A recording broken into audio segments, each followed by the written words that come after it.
Hello friends, আজকে মিনা কিচেনের রেসিপিতে থাকছে মুড়ির পরোটা। একটা দুর্দান্ত স্বাদের এবং একটা ইউনিক ও টেস্টি রেসিপি। তাহলে চলো গাইস, তোমরা প্রথম থেকে শেষ পর্যন্ত দেখতে থাকো।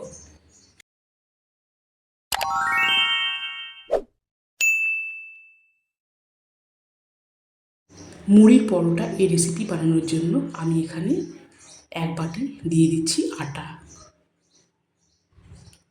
আর এরপরে দিয়ে দিচ্ছি হাফ বাটি ময়দা। এবারে তার সাথে দিয়ে দিচ্ছি সামান্য পরিমাণে লবণ আর চিনি। লবণ আর চিনি দিয়ে এখন আমি আটা আর ময়দার সাথে ভালো করে মিশিয়ে নিচ্ছি। এরপরে এখানে দিয়ে দিচ্ছি সামান্য পরিমাণে সরিষার তেল।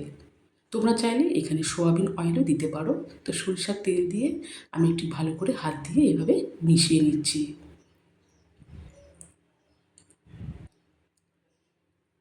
এভাবে কিছুক্ষণ মেশানোর পর এখন আমি এতে অল্প অল্প করে জল দিয়ে একটা ডো তৈরি করে নেব।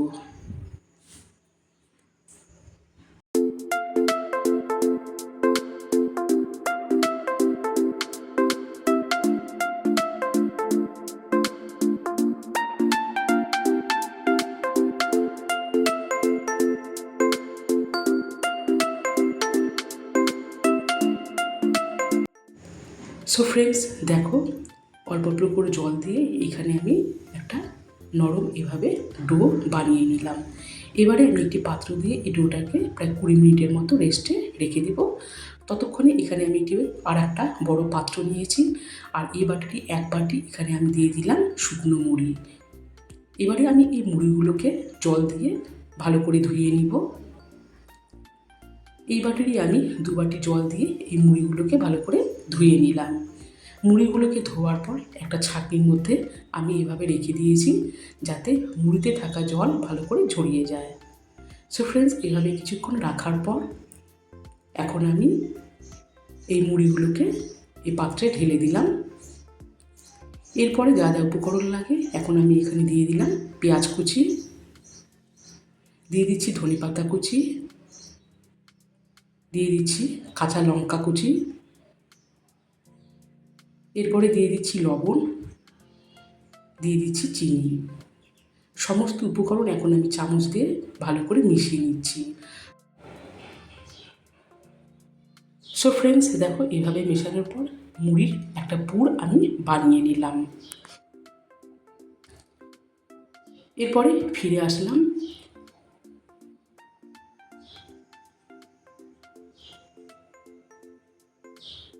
এখন আমি এই ময়দার ডোটাকে আরও 1 মিনিটের মতো হাত দিয়ে ভালো করে মেখে নিব। মেখে নেওয়ার পর দেখো বন্ধুরা, কয়েকটা আমি এখানে লেচি বানিয়ে নিলাম। আর যেহেতু পরোটা হবে, পরোটার লেচি আকারটা একটু বড়ই করতে হয়। তো একটা লেচি এভাবে আমি হাত দিয়ে ভালো করে গোল করে নিলাম। এখন আমি এই মুড়ির পুরগুলোকে এইভাবে দিয়ে এই আটার উপরের অংশটাকে এখন আমি মুখটাকে ভালো করে এভাবে বন্ধ করে দিয়ে দিচ্ছি। ভালো করে মুখটাকে বেশ সুন্দর করে এভাবে মুড়িয়ে দিতে হবে, যাতে বেলার সময় খুলে না যায়। সো গাইস, দেখো এইভাবে আমি ফোল্ড করে নিলাম। এইবারে আমি এখন বেলে নিচ্ছি, আর উপরে আমি আটা ছড়িয়ে দিয়ে এইভাবে একটা একটা করে এইভাবে বেলে নিচ্ছি। আর দেখো বেশ সুন্দর এখানে একটা রাউন্ড শেপ করে নিলাম। আর এর থেকে বেশি আর বড় করব না। তো দেখো বন্ধুরা, পরোটার আকারটা এইরকম গোলাকার করে নিলাম। ঠিক একটা একটা করে আমি করে নিলাম।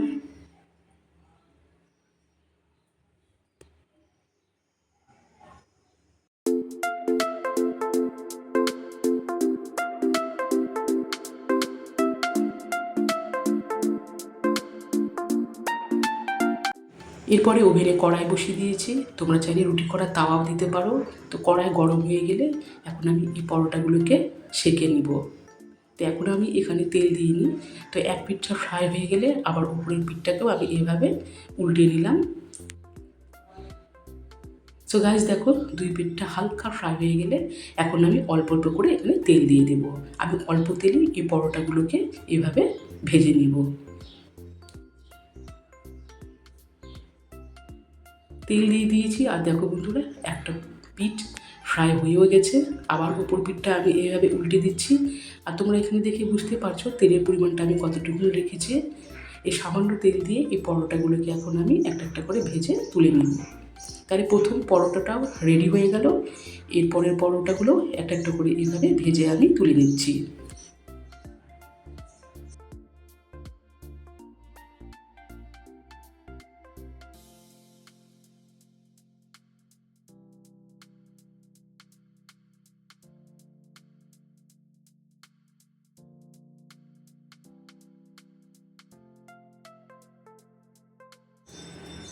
ফাইনালি ফ্রেন্ডস, তোমরা দেখতে পেলে মুড়ির পরোটা এত তাড়াতাড়ি এবং সহজেই তৈরি করে নিলাম। তাহলে বন্ধুরা, তোমরা দেখতে পেলে একটা ইউনিক রেসিপি তোমাদের কাছে আজকে শেয়ার করলাম। আশা করছি তোমাদের প্রত্যেকের ভালো লেগেছে। এটা তোমরা দই বা চাটনির সাথে গরম গরম পরিবেশন করতে পারো, কিংবা নাস্তা বা লাঞ্চেও এই রেসিপিটা তোমরা রাখতে পারো। তো আমি একটা পরোটা দেখো ছিঁড়ে দেখাচ্ছি, আর এটা একটু গরম আছে বলে ছিঁড়তে আমার একটু অসুবিধা হচ্ছে। আর দেখো কতটা নরম এবং তুলতুলে হয়েছে। তাহলে বন্ধুরা, আজকের মতো এই পর্যন্তই। আবারও দেখা হচ্ছে অন্য এক রেসিপির সাথে।